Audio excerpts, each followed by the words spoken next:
So today is an extremely special day. I'm here with Jessica, who is the Chief People Officer at Prolink. I am so excited to share some of your wisdom today and really grateful for your time. Jessica, welcome. Thank you, Sheryl. So before we jump into it, I was wondering if you could share a little bit about maybe what inspired you to greatness, or maybe what was difficult that you had to overcome that really started your upward trajectory in your leadership journey. Thanks for the question, and happy to share a little bit of background. So, like many of your other listeners or folks you probably interact with day to day, I am a first generation college grad for my family. I would also share that while that is a very can be a very tall ladder or tall mountain to climb. Had faced some adversity earlier on in my aspiration to get to college, and by adversity, I think we all have our own story. But I found myself in a peculiar situation as a teenager, as a teenage mom. So that was quite surprising and new as a teenager, and sharing that news with my parents, which was not necessarily what they had planned for me as a student in high school. But I will say that the inspiration that I found. So I have a wonderful son who we've now had 26 wonderful, amazing years together. But what I would certainly share is that my mother was a true advocate for me in that journey. And many things, as you can imagine, are swirling, various levels of maturity to deal with what I was facing, and certainly differing opinions across the education and community in terms of influence of what I should be doing with my life at that point in time. And so I mentioned the first generation college grad, because I think that's really important to understand that while my mother knew I was a strong student, I really wanted to pursue college. There's also this balance of now I'm going to be this new mother going into what would become finishing my high school years and college years. And I say that in a way of which not only did she speak for me, as I think many mothers often speak for their daughters and their other children, but she showed me some advocacy absolutely in an area where she was very unfamiliar. She finished high school but had not pursued a college education outside of finishing high school. So it was very unfamiliar territory. It was something that she knew I felt very strongly about, but certainly required a balance. And so my mother advocated for me in a way in which I think about the parent I want to be. I think about the female leader I want to be. I want people to feel sponsorship, even in an area that may cause me discomfort in terms of sponsorship for them. I want to make sure that I'm using my voice, as my mother did for me, in a way that created a path and created a lane for me to pursue my dream, even though I had been met with what felt like at the time something well outside of my maturity to deal with. So not only did my parents, certainly my dad as well, but my parents absolutely created not just advocacy for me to pursue college, but also created that lane where there were many voices across the school district and the community district sharing what they believed I should be doing or how I should be doing that. So, I think about the strength and the courage, the unfamiliarity of territory that it took for my mother to step in, not only as on my behalf, but in a way in which she created a pathway for me to pursue college. So I'm forever grateful. Yeah, and I was just thinking, what an amazing example, because if you put yourself in your mother's shoes, she opened herself up to being judged or being her, and so it's just such an amazing role model and probably springboard for you to, a lot of times when you're a mentor or when you're sticking up for someone, especially someone who may be, marginalized in our gender or something like that, it can be difficult, and we open ourselves up for criticism. So that is such an amazing role model. And also it's pretty exciting. And I'm sure she's incredibly proud of you and what you've done up to this point. Absolutely. And I am forever grateful, but you're right in a way of saying that not only took courage for her, but I imagine navigating this space of unfamiliarity.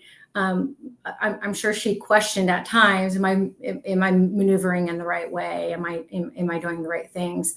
I remember at one point in time, even applying to college, I'm like, oh, it costs $40 to apply. My mom's like, it costs money to go spend money at school. Like, it really was an unfamiliar territory. Now that I have a little bit more time or decades, I suppose, under my belt, I'm like, sure, it costs to apply, to lots of things, or in a lot of, to any school. But again, that's just one really simple example of just not understanding the territory that she was helping me navigate, and what it took from her to stand up and lead as an advocate on my behalf. So forever grateful. And you're right. In some way, it was also reminded me, I need to be I need to be present and aware of others who I may need to pull along with me, just like she did for me. Yeah. And I'm guessing that you didn't say to her, you must stand up for me and you must do this. It was just something that she just put on that hat and ran with it. And it almost makes me reflect on, well, based on what she did, what's, one thing that we can do to be a proactive advocate for someone that might make us uncomfortable. So I think your mom is continuing to, inspire you, and now hopefully inspire the people who are leading to speak up for people, not be reactive, but just be, take the initiative to do that. And so, in your career journey, has it kind of been a straight shot from when you started? Have there been some twists and turns, any tumbles, anything you care to share, and any wisdom along the way? All of the above, Sheryl, as I imagine most probably comment. I would certainly say my journey has not been fully linear, but I would certainly say I learned the most, admittedly, from the tumbles or the setbacks.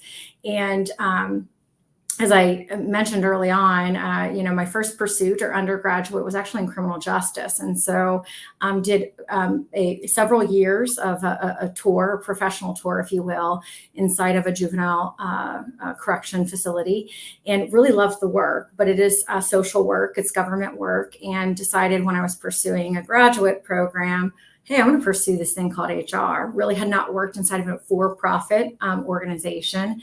And so, even thinking about how do I pursue this thing, there was always this question in my back of my mind of, am I pursuing something that, I can get in front of? Am I going to be successful at it? Does it make sense for me? How will I ever pivot?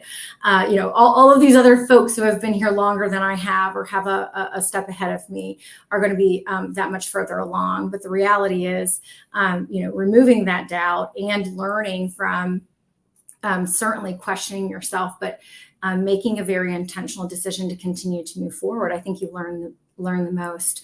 My career has not been linear, as I mentioned already. What I would certainly say is that I've learned a lot by staying put sometimes and learning from others. I think that there's always a strong desire, or even a feeling, that we should always be thinking about what's next. And that's important, to be proactive and be planful, be intentional, always, challenge yourself for more. But challenging yourself for more can also be challenging yourself in stretching in ways inside of maybe it's your role today that you want to learn more about, or maybe it's also taking a lateral move. I would certainly say that one of the best things I've done for my own career is maybe, at the time I didn't think it was the best thing, but it was, the opportunity in front of you is taking some lateral turns, figuring out other jobs inside of an organization, or changing organizations, but taking something that at the time feels flat. And, is that rewarding because it doesn't come with a title change or a promotional recognition? But I would certainly say that I've learned the most taking tours across organizations, or expanding in project work, more so than any promotion that I've ever been a part of. Mm-hmm. Yeah, so that's really good to know. And sounds like you were able to kind of set ego aside and take a higher look and what is best, what is best for me right now. And I think that's a really important thing to consider. And, I know that, in our conversations prior, when we were offline, that Prolink is a very, hybrid first. And also that it seems like your employees are very happy. And I'm sure that happy employees do a lot of amazing work. So can you share some of, I want to say secrets, but some of the philosophies behind being virtual first, and maybe why Prolink is a little different than some other companies and why it's so great? Absolutely. So would certainly say that Prolink is grounded in what's called a virtual first principle. We have intentionally used the word virtual. We're staying away from the language of remote because we don't want people to feel isolated. And that is a setback that can occur in a virtual or remote environment when folks are working in standalone positions in a work environment that doesn't include maybe others, maybe your dog or your cat or your husband, whatnot. It does allow us to really be principled in what can come from flexibility. So we've got flexibility that we want to be really mindful of. Our organization predominantly supports healthcare systems coast to coast. And so if you think about how does a healthcare system operate, you go to the emergency room 24 hours a day, 7 days a week. So there's always on mentality inside of the client's network in which we support. Well, we may not position ourselves to be always on because there's some reasonability, right, components around how we bring in our workforce and how we manage our workforce. The flexibility that virtual first can offer allows us to pivot coast to coast in a way that gives people the ability to modify their schedules periodically in a way that works to support their clients, but also is conducive to, let's say, their lifestyle or wherever they are in terms of season of life.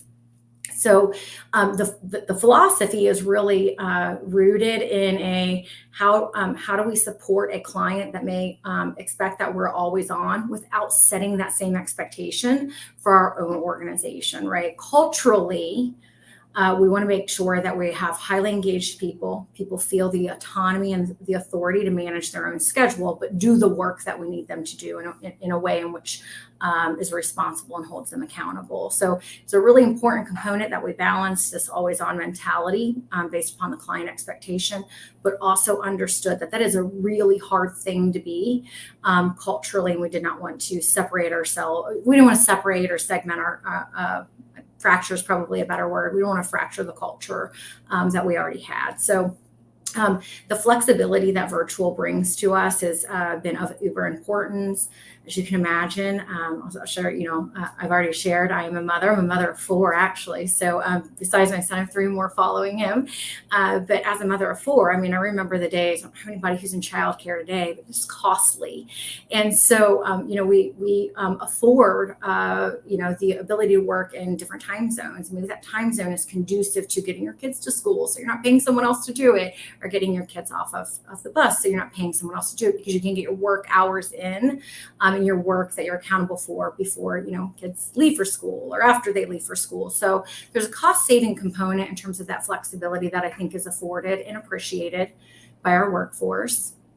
The other component, and I'll share that I don't think that this is foreign to anyone during the pandemic, especially because we were all forced to go home at some point for a small period of time. But what we quickly found with the prolific growth we were experiencing in our organization is we needed to go where the talent lived. We can no longer say we have a Cincinnati office and we're hiring people to work in Cincinnati, regardless of whether you're coming into the office or not. So there's a real large world of talent out there, and everybody is fighting for probably a very limited, what feels like a limited pool of professionals. And so one way in which we combated that was very much saying, hey, we are principled and virtual first. This is the work. Let's go where the talent lives, rather than limiting ourselves into a very localized net or localized limited pool where maybe only X amount of professionals live in this geography and have accessibility into one of our offices. So some of it was grounded in a way of we don't intend to fracture our culture, and some of it was very much grounded in a necessity to respond to what was happening in the talent pool. Mm-hmm. Go to where your talent is. That That's right. sounds like even post, if I can say post pandemic, even though I still know people that seem to be getting COVID, but post pandemic, that is going to be really important for retention and even attracting talent. For sure. And so if you are going to give a takeaway and maybe some advice or nuggets of wisdom that you have gleaned on your journey, what do you want to leave everyone with? I would certainly maybe go back to some of the things that I had said made me who I am today as a human, as an individual, as a leader, as a woman. Be comfortable with being uncomfortable. Everything is everything's short term, right? So enjoy the good ride, enjoy the opportunity, enjoy the rewarding things. But be okay being uncomfortable. Be okay being living in a moment of discomfort, because that too will pass, and you will learn quite a bit about yourself and your own capabilities if you live in this moment of discomfort. That is really when I think we grind in, or we bear down as individuals, and learn what we're made of. So I would certainly say, if I left anyone, if I was speaking to my younger self, or to others out there who are just figuring out how to make their way forward, I would say be comfortable. And lean into discomfort, challenge yourself, right? To take on things that maybe don't feel accomplishable, or something that you can master right away. So I would certainly say that. The other thing I would say is always show up.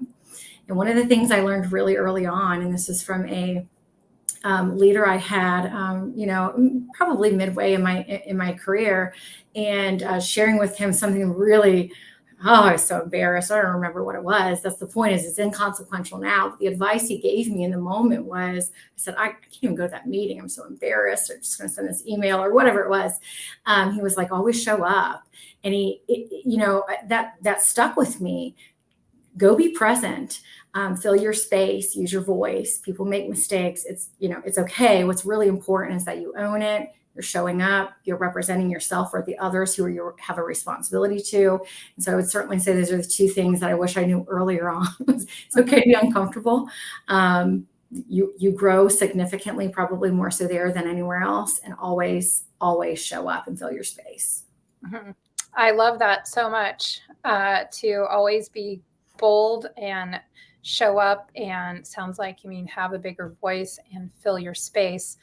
Jessica, thank you so much for sharing your wisdom. I love all of your, to your continued success at Prolink, and I look forward to following your journey. Thank you, Sheryl. I appreciate you having me on today.